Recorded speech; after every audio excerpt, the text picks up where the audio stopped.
கற்றது உலகளவாகவும் கல்லாதது கைமண்ணளவாகவும் இருக்கட்டும். Hello everyone, எல்லாரும் எப்படி இருக்கீங்க? நல்லா இருக்கீங்களா? இனி நம்ம கிட்ட பேசணும் அப்படின்னு எனக்கு டாபிக் என்ன அப்படின்னு பார்த்தீங்கன்னா, நமக்கு பிறகுற குழந்தைங்களுக்கு கிட்டத்தட்ட ஒரு 4 வயசு ஆன அப்புறம் எல்கேஜி சேர்க்கலாம் அப்படின்னா நான் பிளான் பண்ணி வச்சிருக்கேன். பட் இப்போ இருக்கிற ட்ரெண்டிங் செட்டர், இப்போ இருக்கிற மார்க்கெட் எப்படி போயிட்டு இருக்குன்னு பார்த்தீங்கன்னா, பிறந்த 6 மாதம் ஆனாலே நீங்கள் வந்து ஆக்டிவிட்டி கிளாஸை சேர்த்துடணும், அப்போ தான் குழந்தை வந்து நல்லா இருக்கும், பிரெயின் வந்து நல்லா வளரும் அப்படிங்கிற மாதிரி ஏகப்பட்ட விஷயங்கள் வந்து சொல்லிட்டு இருக்காங்க.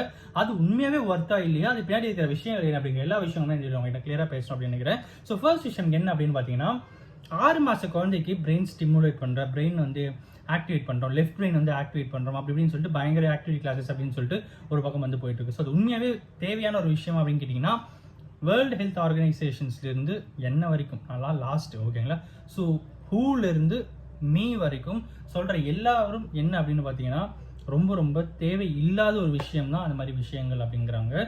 ஸோ அந்த 6 மாத குழந்தைக்கு அப்படிங்கிறது தேவையான ஒரு விஷயம்னா முக்கியமானது என்னன்னா, அம்மாவோட பாசம், அப்பாவோட அரவணைப்பு, சுற்றமும் பற்றம் அப்படிங்கிற மாதிரி தாத்தா பாட்டி, அம்மா அப்பா, மாமா மாமி, சித்தப்பா சித்தி, பெரியம்மா பெரியப்பா அப்படின்ட்டு அவங்க சுற்றி இருக்கிறவங்க கூட அந்த ஹாப்பி மூமெண்ட்ஸை கிரியேட் பண்ணி ஒரு நல்ல என்வைரான்மெண்ட்டை ஒரு குழந்தைக்கு கிரியேட் பண்ணி கொடுக்குற ஏஜ் தான் அந்த ஏஜ். அந்த டைமில் ஒரு குழந்தைக்கு கூட ஒரு இடத்துல சேர்த்துட்டிங்கன்னா, அந்த டைமில் அங்கே இருக்கிற குழந்தைக்கு அப்படிங்கிறது வந்து அங்கே இருக்கிற பசங்க, சுற்றி இருக்கிற சின்ன பசங்க அண்ட் எல்லாத்துக்கும் மேலே டீச்சர்ஸ், இந்த மாதிரி இருக்கிறவங்க மட்டும்தான் அவங்களுக்கு தெரியுங்களே தவிர, நம்ம அப்பா அம்மா யார், அப்பா அம்மா என்ன பண்ணுறாங்க அப்படிங்கிற எந்த விஷயம், அவங்களுடைய அன்பு, அவங்களோட பாசம் அப்படிங்கிறது கடைசி வரைக்கும் தெரியாமலே போயிடும் அப்படிங்கிற ஒரு மிகப்பெரிய கேள்வி தான் இந்த வீடியோக்கான ஒரு மேக்கிங்கான ஒரு முக்கியமான ஒரு விஷயம் அப்படின்னே சொல்லலாம்.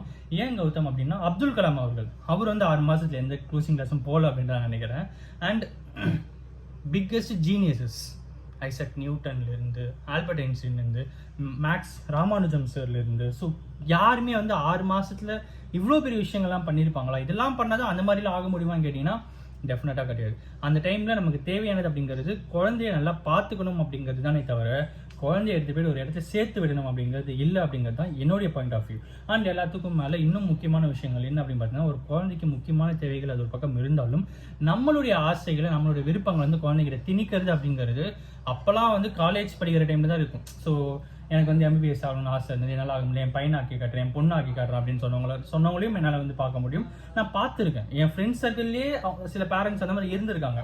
ஸோ இன்னும் சில என் ஃப்ரெண்டோடைய பையன் வந்து எம்பிபிஎஸ் படிக்கிறான், நீ வந்து அட்லீஸ்ட் இன்ஜினியரிங் ஆச்சு பண்ணு, அதுவும் ஒரு ப்ரொஃபஷனல் தானே, இன்ஜினியரிங் பண்ணு, உன்னால் எம்பிபிஎஸ் பண்ண முடியாது, சரி நீ இன்ஜினியரிங் பண்ணு, ரெண்டுமே ஈக்குவல், ஓரளவுக்கு ஈக்குவல் தானே அப்படின்ட்டு இன்ஜினியரிங் சேர்த்த அப்பாவையும் நான் வந்து பார்த்துருக்கேன். ஸோ இந்த மாதிரி அப்போது நம்ம ஸ்கூல் காலேஜ் படிக்கும் போதெல்லாம் 20 வயசு தான் தன்னுடைய பசங்க மேலே தன்னுடைய விருப்பங்களை பேரண்ட்ஸ் வந்து திணிச்சிட்டு இருந்தாங்க. பட் இப்போ என்ன ஆகுதுன்னா, பிறந்த குழந்தைக்கே திணிக்கிறாங்களோ அப்படிங்கிற ஒரு கேள்வி தான் இங்கே வந்து எழுந்துட்டு இருக்கு அப்படின்னு சொல்லலாம். என் பையனுக்கு ஹானஸ்டாக ஐம் ஸ்பீக்கிங் 4 வயசு தான் கூப்பிட்டு போயிட்டு சேர்க்கணும் அப்படின்றத நான் வந்து பிளான் பண்ணியிருக்கேன். 3 to 4 அந்த ஏஜ்ல தான் கூப்பிட்டு போயிட்டு சேர்க்கணும். கவர்மெண்ட்டே 3 வயசுக்கு மேலே தான் பால்வாடியில் சேர்க்கணும் அப்படிங்கிற ரூல்ஸ் வச்சிருக்காங்க. ஸோ 6 மாதத்துலேயே கிளாஸ், அதுவும் ஆக்டிவிட்டின்னு சொல்லிட்டு வெளியே சொல்றது உள்ள அவங்களோட வெப்சைட் பார்த்தா எஜுகேஷன் இருக்குது. ஸோ கிட்டத்தட்ட இது எல்லாமே வந்து ரொம்ப ரொம்ப தப்பான ஒரு விஷயமா இருக்குமோ அப்படின்றது எனக்கு வந்து தோன்று. நம்ம பசங்க கிட்ட என்ன மாதிரி நடந்துக்கிறோமோ அப்படி தான் அந்த பசங்களும் வளருவாங்க அப்படிங்கிறது தான் வந்து உலக நீதி. ஸோ எனக்கு வந்து பர்சனலாக பார்த்தீங்கன்னா, ரொம்ப நாளாக ஃபாலோ பண்ணிட்டு இருக்கவங்களுக்கு தெரியும், நான் அந்த வீடியோஸ்லாம் எடுக்கிற டைமில் பார்த்தா ரொம்ப அப்படியே குஸ்டியாக இருப்பேன், ரொம்ப ஒரு மாதிரி பருமனான உடல் தான் நான் வந்து கொண்டுட்டு இருந்தேன். பட் ஆக்சுவலி நான் அந்த மாதிரி இல்லவே இல்லை. இப்போ நான் எப்படி இருக்கணும், இதே மாதிரி தான் நான் வீடியோ 2022க்கு முன்னாடிலாம் இருந்தேன். ஸோ 2020-21லாம் 20லாம் பார்த்தீங்கன்னா ரொம்ப ஸ்லிம்மாக இருந்த பையன் தான். ஸோ அப்புறம் மேரேஜ் ஆச்சு, ஒர்க் அவுட்ஸ்லாம் கொஞ்சம் கம்மி பண்ணிட்டேன். ஸோ ஒர்க் பயங்கரமாக இருந்தது. ஸோ அதனாலேயே நான் வந்து ஃபிட்னஸ் கொஞ்சம் லூஸ் விட்டுட்டேன். ஸோ உடல் வந்து பருமன் ஆயிடுச்சு.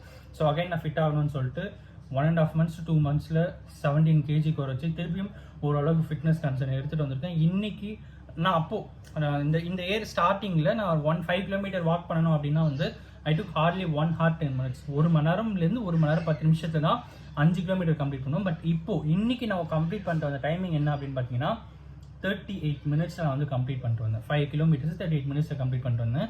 என்னுடைய கன்சிஸ்டன்சி, என்னோட ஒர்க் அவுட், என்னுடைய என்டியூரன்ஸ் அப்படின்னு சொல்லலாம். ஏன் இதை நான் இங்கே சொல்லணும், குழந்தை பற்றி தானே கொஞ்சம் பேசிட்டு இருக்கேன்னா, நம்மளை பார்த்து தான் குழந்தை வளருவாங்க. நம்ம எந்த அளவுக்கு ஃபிட்னஸாக இருக்கும் அப்படிங்கிறது நமக்கு வந்து முக்கியம்.